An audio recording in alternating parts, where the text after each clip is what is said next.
Thank you so much, George, and thank you for everyone that's here live. I know it's a Monday. For some of you, it's midday. If you're coming in from different parts of the world, I know we've got Saudi Arabia's with us. I hope you're feeling fresh and energized.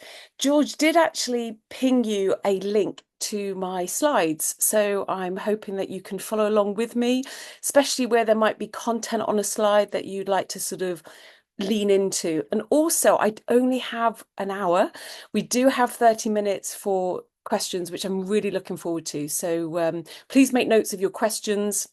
I think, George, we're all right to pop them in the chat as well, and we can come back to them. I will push on for this next hour. You have got my slides alongside you. If you just navigate to George's email to then actually open that link, and you can follow along as I go along. What I won't be doing is spending too long on each slide just because I don't have that sort of time. In fact, in reality, we have a series of webinars. So in total, we have 5 hours. And when we look at the content we're going to cover in this series, it really is just touching the iceberg.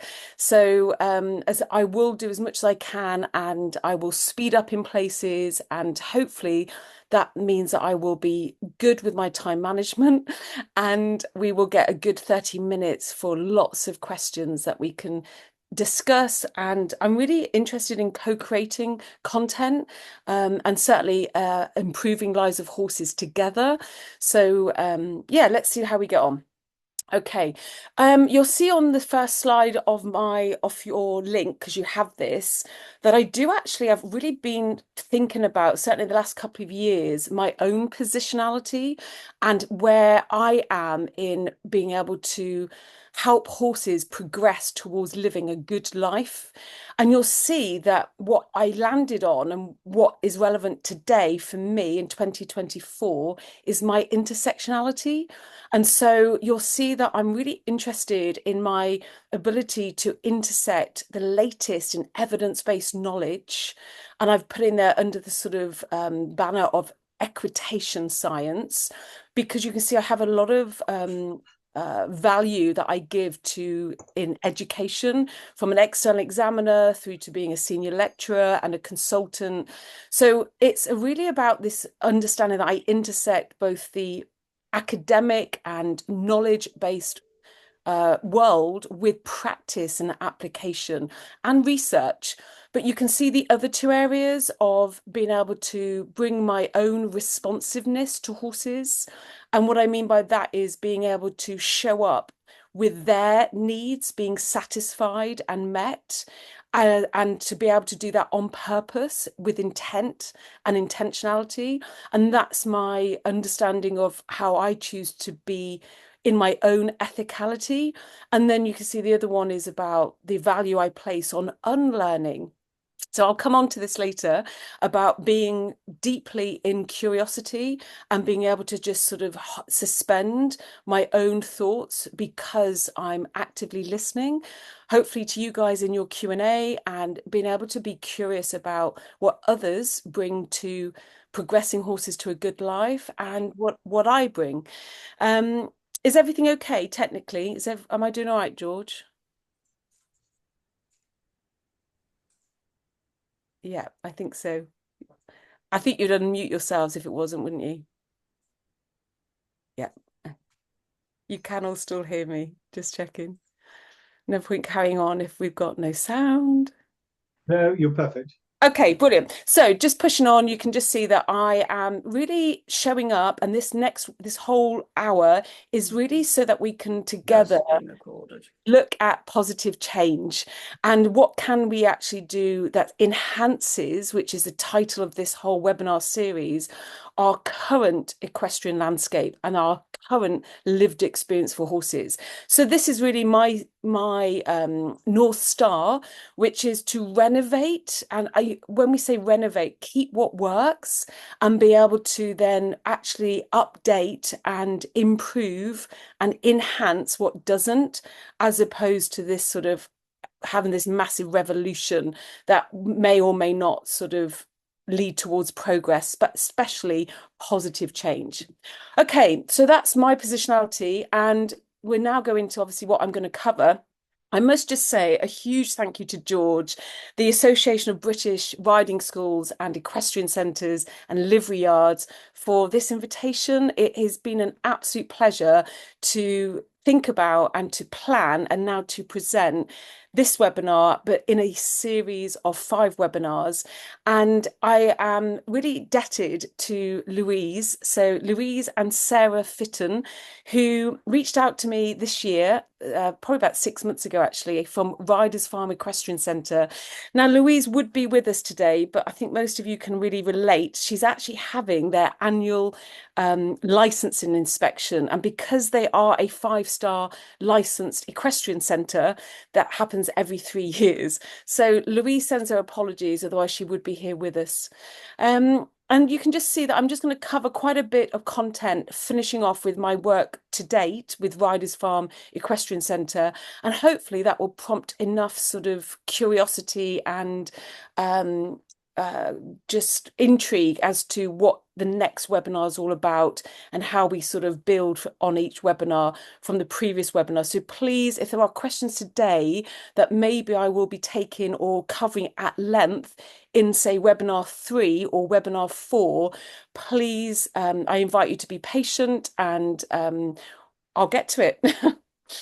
Right. So yeah, today is really the webinar that sets the whole scene. Recently, in fact, it was the 29th of October, the journalist Pippa Cookson wrote an article for Horse and Hound. And in that article, she said, and I'm quoting Pippa Cookson, that we are currently in a world with immense societal change.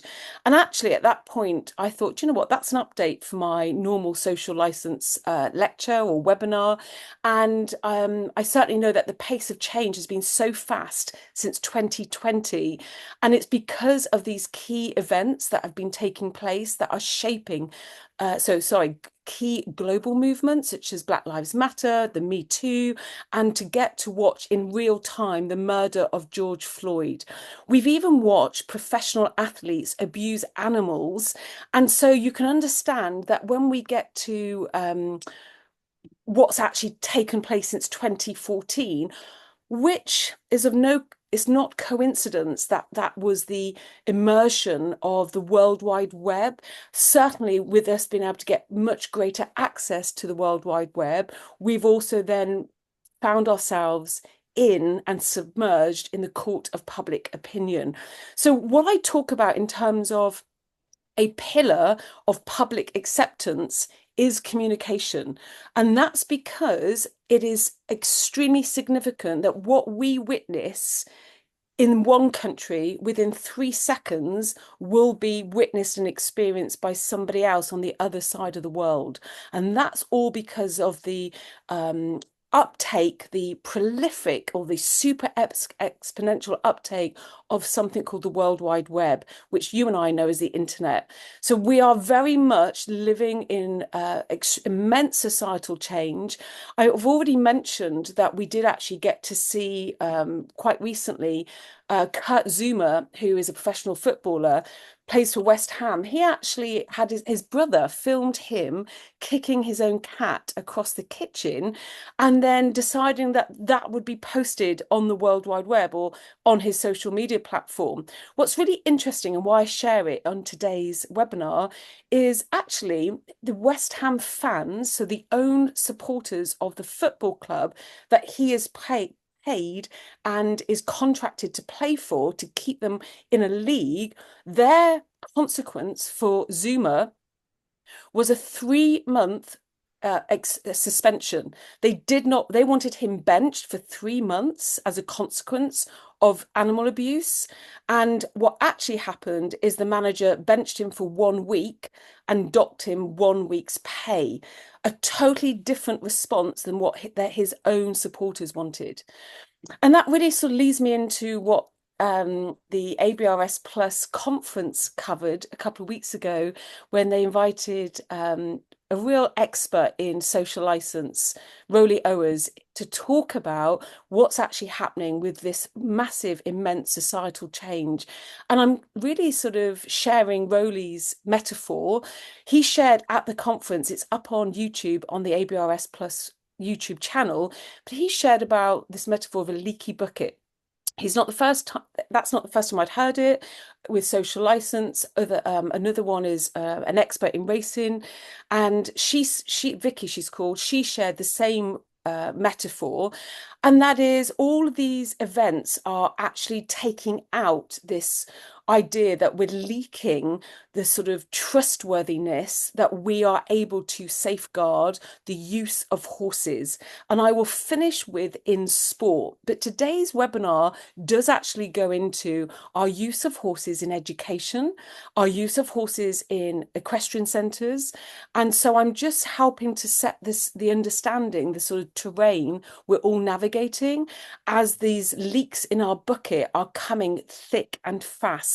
So I've got some images here. You hopefully can recognize these from quite a few years ago, bringing you right up to date with only just September, when we had a 5-star event rider who was riding at Burley, have from America, have video footage of his violence towards a couple of horses actually that are currently being under investigation. The top right is a screenshot from the TV program Operation X, which was aired out in Denmark in Danish.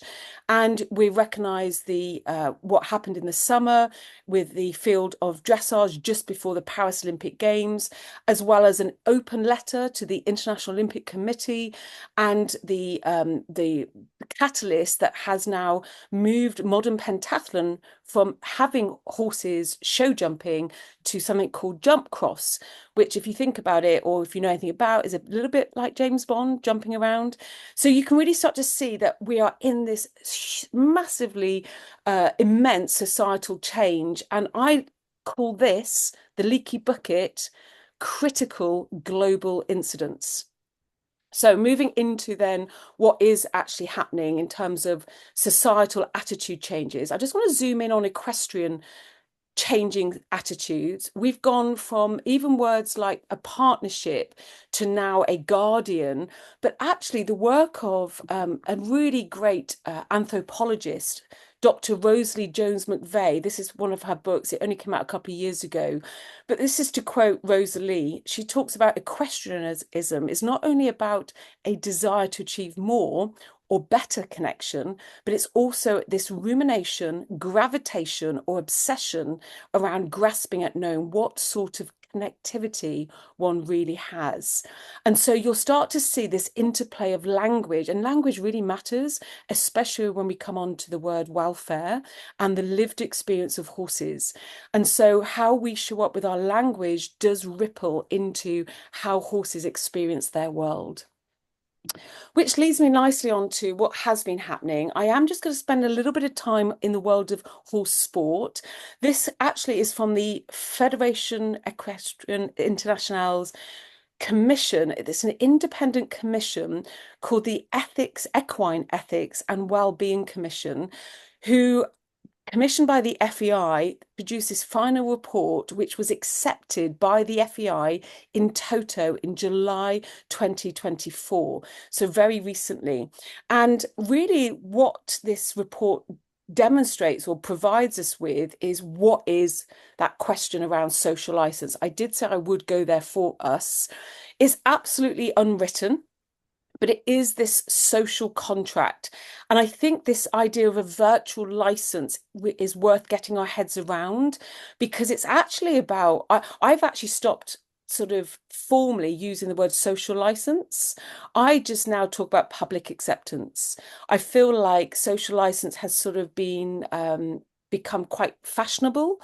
And in fact, the reality is it is about this um, written, so it's unwritten, and it's about this understanding of trust and being able to get to the point where actually, instead of leaking out from a leaky bucket, we start to pay in at a time, tiny moments of trust building opportunities. But you can really see from this report from the Commission that it does affect many industries. We didn't actually come up with this term. I've actually done a timeline for us.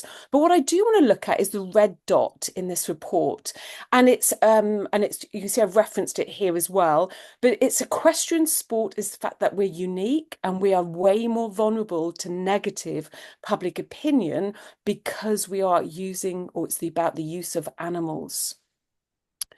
Okay, so let's just look at a timeline. I want to sort of just look backwards 200 years. We have actually been looking at public acceptance since the times of corporations actually mining for resources. So we can go back to mining communities where actually what we cared about as the business that was trying to get the resource out of the planet is that all of the community actually accepted or approved, ideally, of what it was that we were doing. Why? Because we need all the stakeholders in that mining community to actually be happy or accepting that it will be their father, their brother, their husband that back then, 200 years ago, that would be in danger and having their lives at risk. And so this word social license to operate isn't new. That's the point of this particular visual. We coined the term in 1997. And since then, in equestrianism, 10 years later, in 2017, we started to hear about it. And then you will start to see us move rapidly forwards. Certainly 4 years ago in 2020, in the first lockdown, I wrote an ebook and I called it Horse Welfare from Inside Out. It's basically a roadmap for equestrians to navigate social license or public acceptance. But then in 2022, so 2 years ago, we got the FEI Equine Ethics and Wellbeing Commission was commissioned, and actually it was about two objectives. One is the welfare of the horse, let's not forget that, and the other is environmental sustainability. Fast forward that, we've had the final strategy, the final report came in last November in 2023. It's titled A Good Life for Horses. It is up on the Equine Ethics and Wellbeing Commission's website. It is worth a read. I will be referencing throughout today's webinar certain pages from that report. So that's why I'm setting the scene a little bit now. But you can also see that this year, in July, just a few months ago, FEI did actually accept that whole strategy in toto. So now we're on this trajectory for a good life for horses. Just really reminding us that started with welfare of the horse. Just a little bit more uptake. It's lovely to have with us today Janet Douglas, who is the author of this really important, impactful paper. We talk about research actually meeting, having impact and actually having so much impact, especially for horses, that it does ripple to improve their lived experience. And I can really say thank you, Janet, and your team, Rowley, and be able to produce something that has impact really matters when we want to be able to sort of keep progressing towards giving horses a good life. But you can see here there are 4 pillars of social license. And the reason why the third pillar matters, and some people do actually drop that pillar of communication, is because the world has massively changed just in the last 4 years in the speed of our communication, but the breadth of our communication because of technology. We are in this super exponential pace of change. And certainly that is why our credibility or legitimacy, our transparency, all three, along with how we then get communicated, feed into earning or building that word trust and trustworthiness.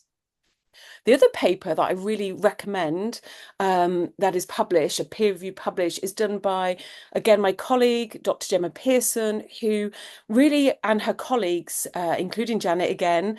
So thank you again for your massive contribution, but looked at the commentary. So this is the communication part of the social license pillar.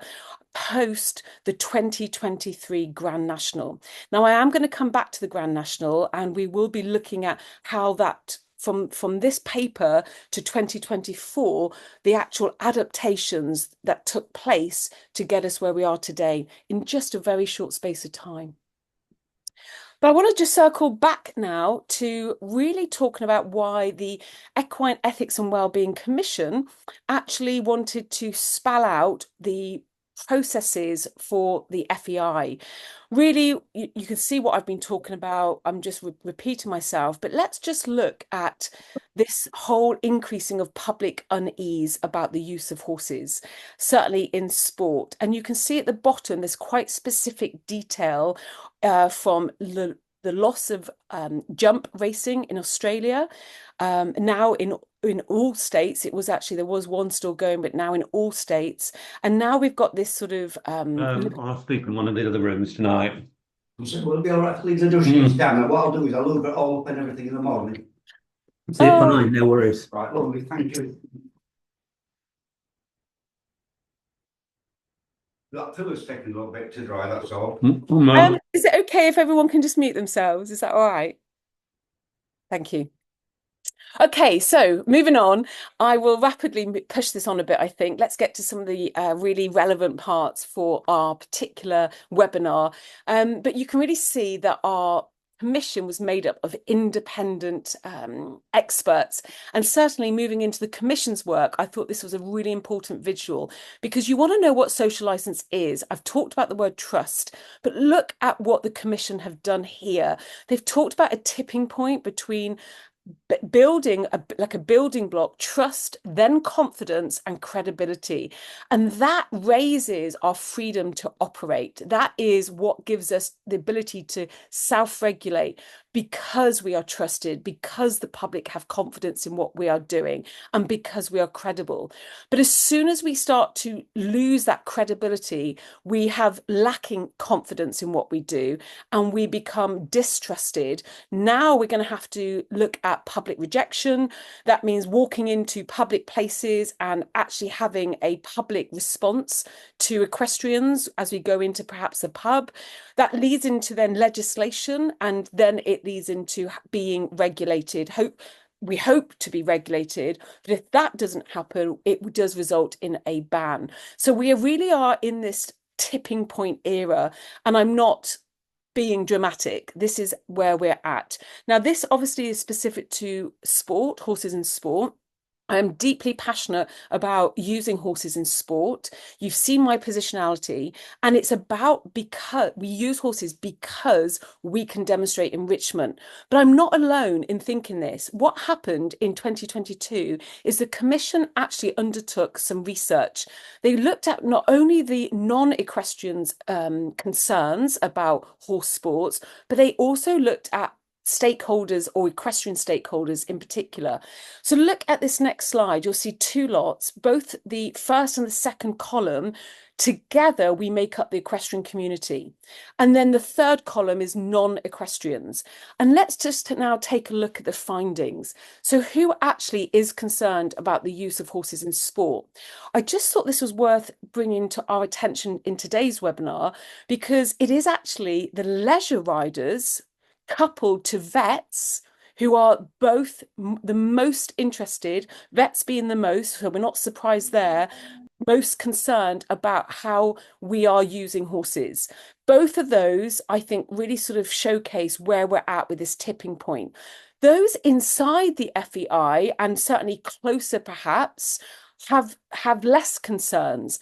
And I just found that that is also worth noting at this point in today's webinar. Moving into then the big orange chunk of this pie of the statements that they actually think that welfare does need improving. Actually, 78% believe welfare standards need improving. So that really was a great, a massive important message that the Commission received. And then in line with another good colleague and friend of mine, Karen Luke, Dr. Luke, talked about in her research in 2023, that actually we say one thing, so so basically what we're saying aligns with our practices, and what we do are differing, and that what we say publicly and what we think privately, there is a gap, and that came out of Karen Luke's research in 2023. So it's a really interesting time for us that we're saying one thing and perhaps doing another. Again, coming back to the work of Professor Nat Warren and her really diligent commission, independent commission, she gave us this really important message that we cannot self-award public acceptance. Social license to operate cannot be self-awarded. And the other key thing to note is that we really can't, real commitment to actually demonstrating horse welfare is by what we do and not what we say we do.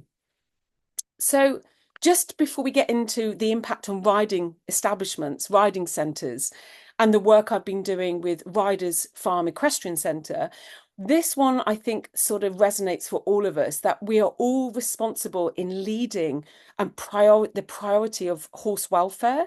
What Nat Warren presented at this final presentation in November last year is that, yes, we have international governing body leadership, and we have national federation leadership. But then we have our communities that we all are part of. They are different equestrian communities, and certainly the ABRS Plus is an equestrian community. And we then have individual leadership within that community that will all feed into helping all our horses, every single individual, progress towards living a good life.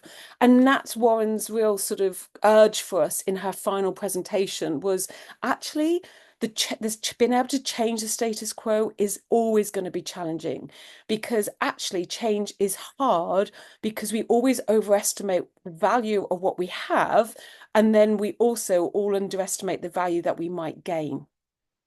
Which moves me into, how do we then go from a leaky bucket to a trust bucket?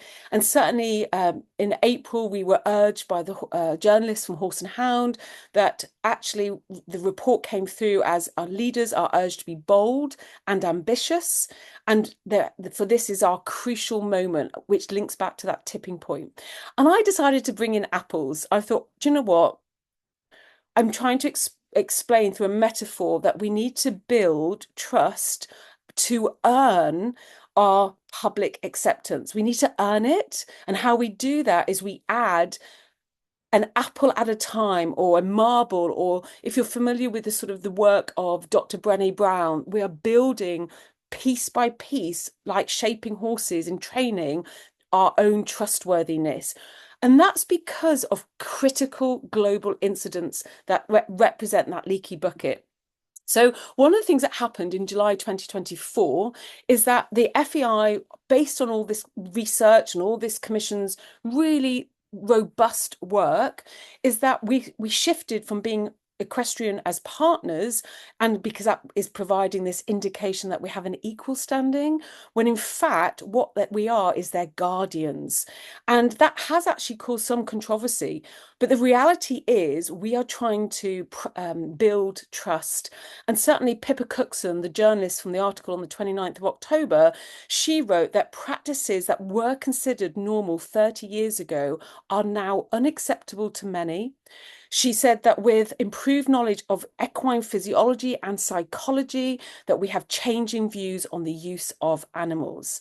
And this comes at the same time as dressage has diverged into a lucrative lifestyle for producers and breeders, as well as the sport. And that inevitably, and this is the bit I want to share with you all, leads to suspicion over shortcuts taken in training. So you can really start to see that actually what's relevant is how we go about earning our trust or public acceptance. And actually, I hope you guys recognize this quote. I'm sure you do. It's from Darwin. It is not the strongest that survives, nor the most intelligent that survives. It is the one that is the most adaptable to change. And you guys will remember back in the 1960s, we had both the use of animals in circuses and the use of animals in zoos. And it was only one of these that actually then became sustainable. And they did that because they did three things. They actually started to look at conservation. So they started to ring up other zoos and say, I have a male capuchin. If you have a female, I will now collaborate and I will share. And they did that for the conservation of the species. They also did education. They wanted to make all their enclosures as educational and as optimal as possible. But the third thing they did, which really sort of blew out the water circuses, is they provided their animals in captivity with enrichment. And that is how the zoos ended up becoming sustainable or sustained the use of animals in entertainment or for our gain, for our pleasure. While circuses did not do that. And today we do not see animals in the circus. So you can really start to see we're at this tipping point where until we sort of recognize that adaptation is necessary, we might end up struggling. Now, I didn't just want to stay on zoos and circuses. I just want to give you some more other examples of adaptation. And I do use the word cultural adaptation because culturally, inside the sector of animal captivity or the zoo culture, is we're seeing some really exciting innovation. So we're going from enclosures for tigers that look like what we thought was acceptable even 20, 30 years ago, to now something called meaningful movement. And I'm just reading this from the website that they've put on, and that they've put meaningful movement is about so much more than the biomechanics of locomotion. It's the ability of animals to undertake journeys to and from biologically appropriate places, circumstances and opportunities of their choosing, comparable to those made in the wild. And I think what I'm getting at here is we're constantly updating, we're constantly evolving our knowledge. So this whole understanding that when we know better, we've got animals in captivity doing better. And so this whole reimagining and redesigning a captive enclosure is currently taking place and leading the field of zoos in order to sustain and future-proof the enjoyment of seeing animals for education, for conservation, and in order to actually expand their enrichment. But I don't want to stop there. I also want to take a quick glance towards SeaWorld. There's been certainly a lot of concern about the well-being and welfare of orcas and in captivity. And so what actually has taken place inside SeaWorld is these various adaptations. They've gone from theatrical performances to demonstrating welfare and education. And you can just see here, and you've got the slides on that link, that they've done quite a few changes because what was happening is there was impact on livelihood and financial. Their business model was being impacted because of the interest and uptake of welfare.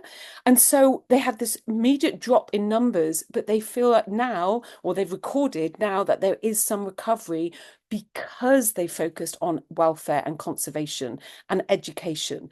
So they're really having to earn broader public acceptance. And so that then may, I don't know, land where they actually get public approval going forwards into the future. But this whole focus on improved animal welfare is about reducing the signs of stress and boredom for orcas in captivity. Again, I don't want to stop there. I want to move on to the Grand National. We've already seen a paper that came out about the commentary in 2023 after we had animal activists protest at the start and delay the start. And there were 7 adaptations that took place from 2023 to 2024. Notably, they reduced we did reduce the runners from 40 to 34. We did actually in that race have no fatalities, and that was progress because of those adaptations.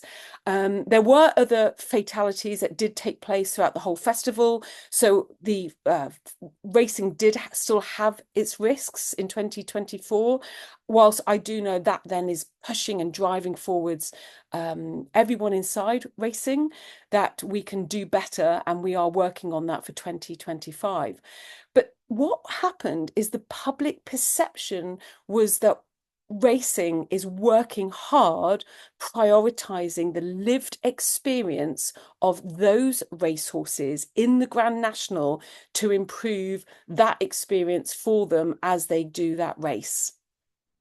Which brings me on to horse training. Where are we at with renovations in horse training?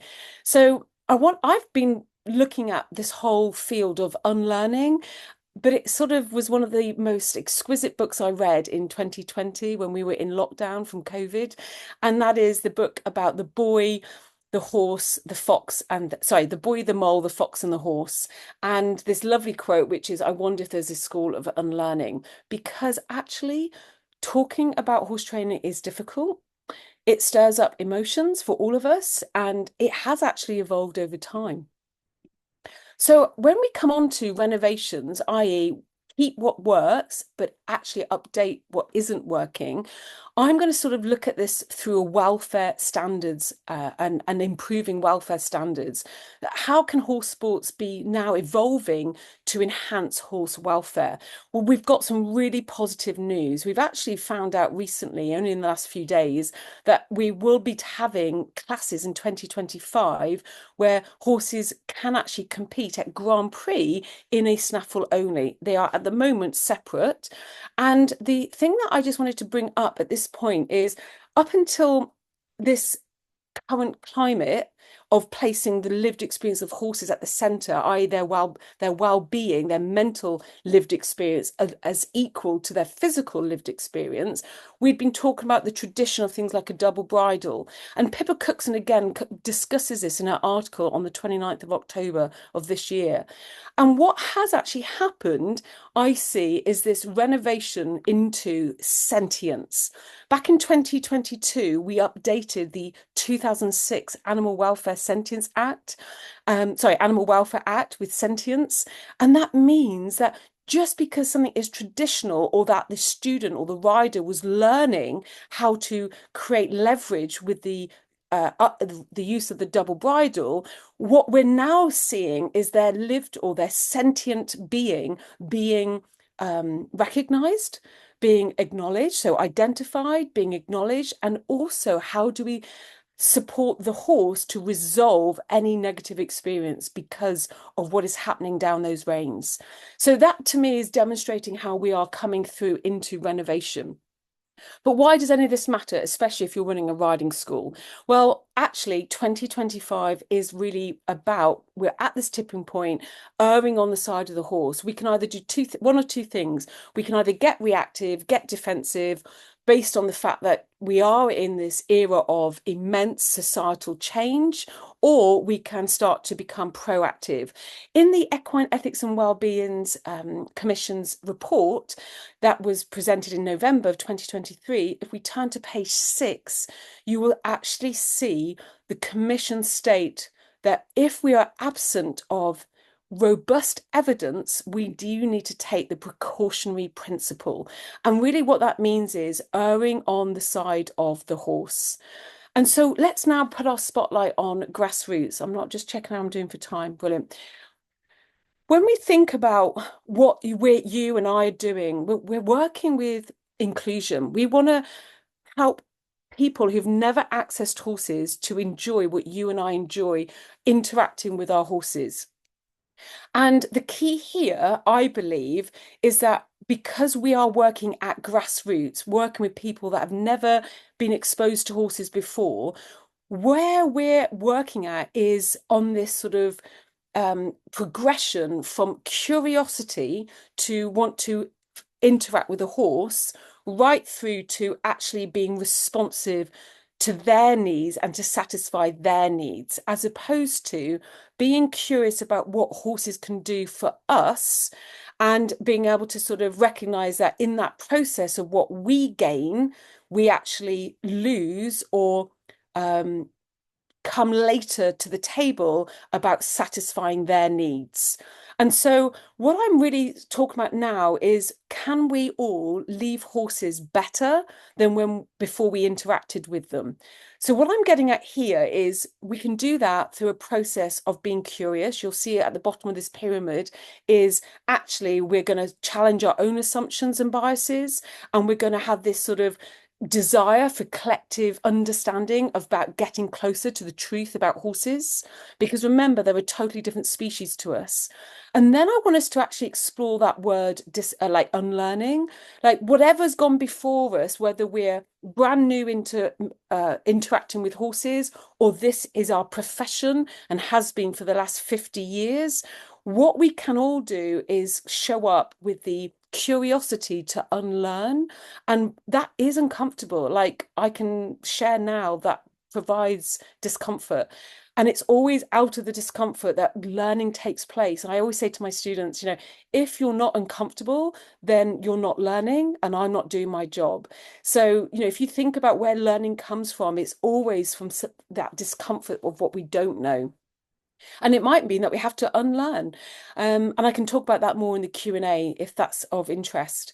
And certainly when I talk about impact as in education, what impact we have is a bit like having research impact the horse. It needs to ripple from peer-reviewed published knowledge into the actual lived experience of horses. And so here we might need to look at our belief systems, our attitudes, and actually how do minds change. How we don't change our minds is being educated at. It does the absolute opposite. And we have a lot of research on that. And we have our own lived experience. We don't need research to share how when somebody educates at us, we feel very much like that is shutting us down with our own curiosity. But I also can talk about how we can be more connecting when we're in conflict and we have polarized opinions in our communities, in our workplaces, in our families, and how we can actually connect inside conflict, and being how we can actually try to show up as super communicators. And so really this leads me into that word ethical. How do we do being responsive to the horse? It's actually Dr. Rosie Jones McVeigh who has really sort of set the invitation that being ethical is being responsive to the horse that's in front of us and being reflective. And I've really sort of gone on a journey of my own reflexive practice. And what reflexive means is being able to look at myself inwards, look at myself behind my own past, look at out of myself, which is the out, so in and out, and look forwards to the future. And that's the sort of definition of a reflexive practice. But those two qualities, responding to the horse and being reflective, is the invitation that Dr. Rosie Jones McVeigh invites us all when we are being ethical in our horse training. I am currently working with the team at Riders Farm, and I just really, again, want to acknowledge their beautiful curiosity. They've really shown up curious, reflective, and really wanting to demonstrate how we can all leave horses better than when we first interacted with them 15 minutes ago, if that's how long ago our session lasts, or when we're having our riding lessons in our riding establishments. So yeah, let's just talk about that. I've got a few models that I'm going to be talking about in today's webinar, but as I've already mentioned, these webinars are layered, and I try to represent that visually, so I hope this works. But if you think about layering a bit like a scent, a smell, or a cake, we have like base scents or base notes of a smell, and we layer them up. So when we go to the base of this image, you'll see at the very center are friends, forage, and freedom. And this year, I got the absolute privilege of working with Dr. Andrew McLean on a podcast, and we co-created together a podcast called The Other End of the Reins, and it's freely available for all of you to listen. We have 6 episodes in this season. We've had some fantastic feedback, so thank you if you've taken the time to listen and shared your feedback. If not, please do. They really are 6. We take you on a journey of 6 episodes that we think are about the 4th F. And this is from Dr. Andrew McLean. He introduces in episode 5, if you want to go specifically to the reference, the 4th F of fortitude. Now, he is writing this up and looking at providing this as a published peer-reviewed paper. But the fourth F is about the mental fortitude of all our horses. And they're in service for us. And for us, they're in service for education, learning to ride, but maybe they're in service for entertainment and winning medals. Like, the point I'm making is we bring horses into our use for them to serve them. So how do we help them expand their mental fortitude? Well, let's just now layer out to the next layer, which after friends, forage and freedom, and then fortitude, we have 4 domains. Now, 3 of those domains are very physical: nutrition, the physical environment, and their health.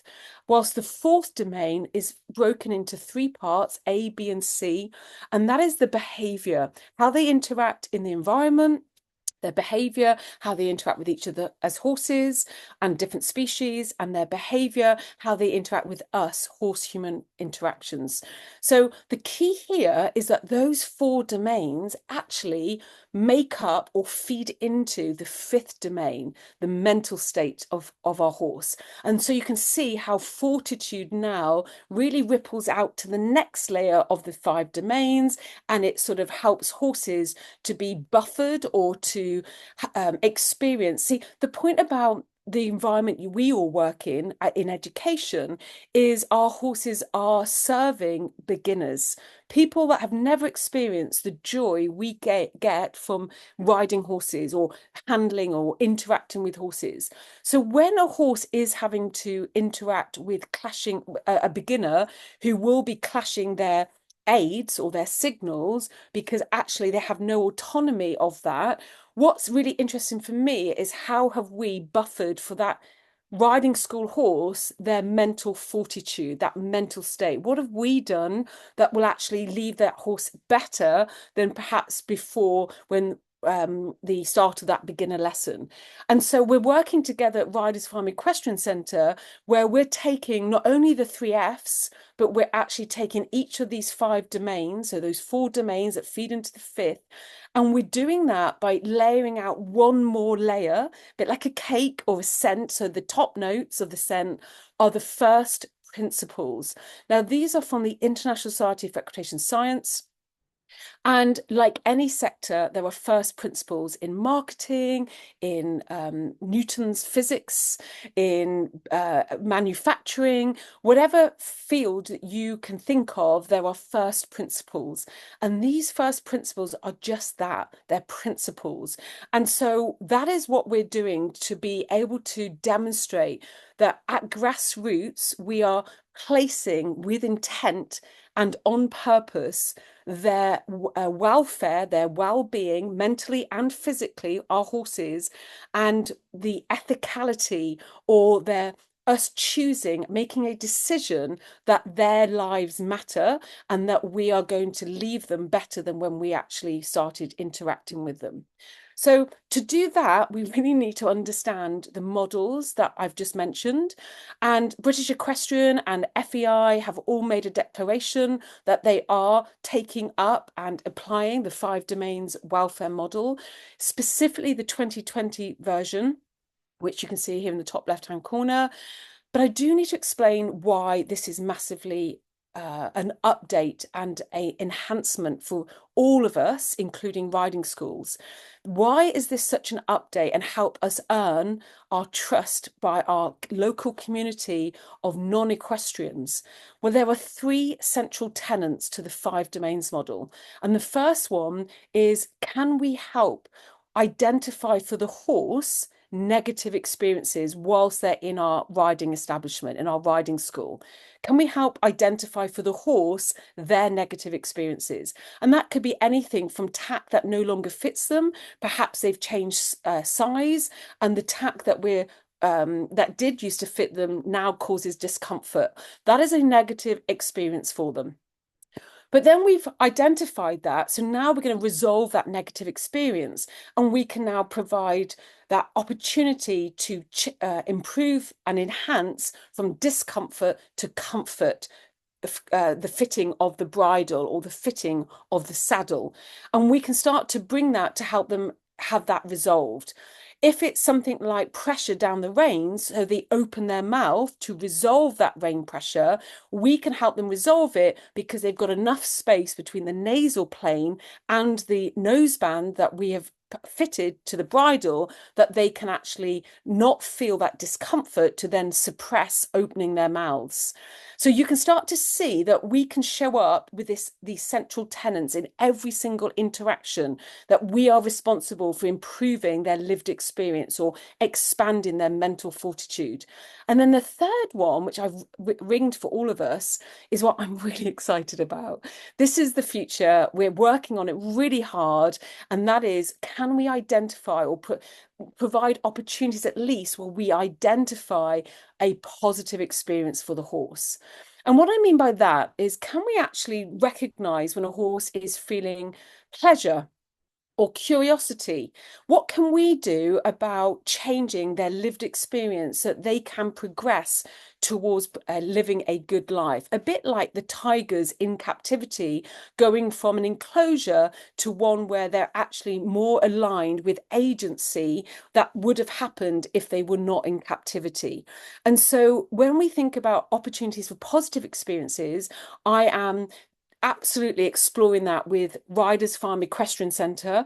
We're building on our knowledge base of how those horses will always hopefully have a positive experience that leaves the horse in a better place than before your clients, before your beginners, before your customers actually then interact with them. Which then brings me up once again, how we're going to do this. Those are the specifics of the first principles, which I've already mentioned. So how are we actually going to achieve this at Riders Farm Equestrian Centre? Well, we've already started. That's what I wanted to share with you. And that's why Louise is obviously devastated that she can't be here today, because she'll be joining us in the Q&A in the next webinar. And you can ask her questions and she can share with you her authentic experience of our own community of practice. So what is that? What is a community of practice? Well, it is a validated term given for a community that has people inside all at different stages of their own journey. So you can really recognize that inside your riding school and your equestrian centre. You can recognize that there will be people at different stages of what they know. And what they know, if that is based on evidence-based knowledge, and we call this epistemology, i.e., the word given for how we know what we know.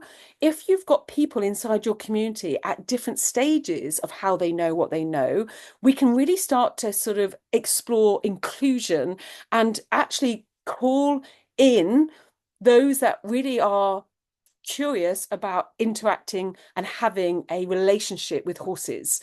And that relationship is actually based on leaving the horse better than when we first met them. And what we're doing is we're exploring the different stages of the equestrian journey inside our community of practice with the application of evidence-based knowledge, such as the first principles. We're being transparent about it. We're working with our customers, our clients. We're explaining that this is where we're at, this is what we're doing, and we're doing that with our coaches, and that we're all sort of, excuse me, we're all in this together because actually we are better together, as always.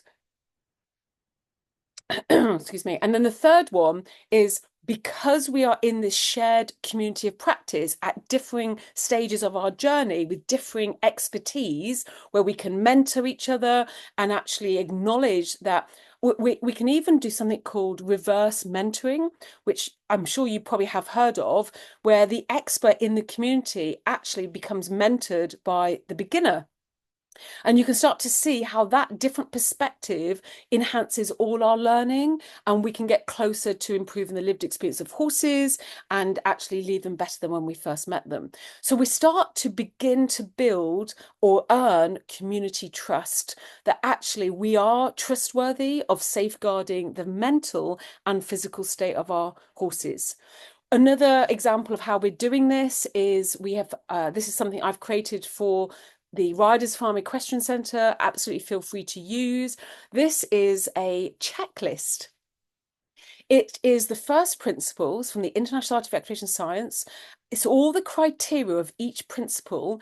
So it gives you sort of scaffolding or layering of what that principle actually looks like in practice.